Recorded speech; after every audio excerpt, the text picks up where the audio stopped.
الإدمان كلمة كبيرة، وأول حاجة بتيجي في بالك لما بتسمعها هي المخدرات، صح؟ بس الحقيقة إن الإدمان مش بس مخدرات، الإدمان ممكن يكون سلوكيات بنعملها كل يوم من غير ما نحس، ومع الوقت بتتحول لعادة مسيطرة علينا، ولو حاولنا نبطلها في أي وقت بنحس بتوتر وضغط نفسي. في ناس كتير ما بتقدرش تبعد عن الموبايل لحظة، أول ما بيصحى بيمسكه وقبل ما ينام لازم يبص فيه، ولو بطاريته خلصت في أي وقت أو النت فصل بيحس إن هم متضايقين أو مخنوقين.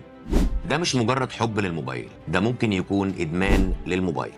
وفي ناس طول الوقت بتلعب جيمنج وبتقعد بالساعات، بتنسى شغلها وبتنسى دراستها وحتى حياتها الاجتماعية. ولو حد فكر يوقف بيحس بعصبية وضيق. ده مش مجرد تسلية، ده اسمه إدمان للجيمنج.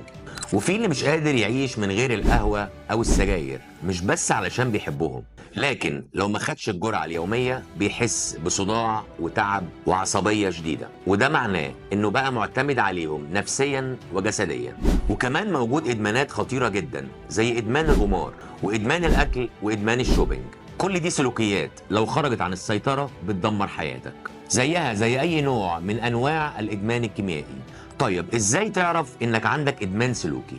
لو مش قادر تتحكم في نفسك وكل شوية تقول اخر مرة وترجع تاني، ولو الحاجة دي بتأثر على حياتك اليومية زي دراستك، شغلك، علاقاتك، ولما بتحاول تبطل بتحس بعصبية وتوتر او حتى اكتئاب. لو لقيت نفسك في الكلام ده يبقى ده معناه انك لازم تغير عاداتك قبل ما عاداتك تتحكم فيك. وتابعونا، هننزل لكم بوست على الصفحة بعنوان الإدمان السلوكي والحلول المناسبة ليه، وشاركونا آرائكم في التعليقات ايه أكتر إدمان سلوكي بيواجهكم. أشوفكم في فيديو جديد.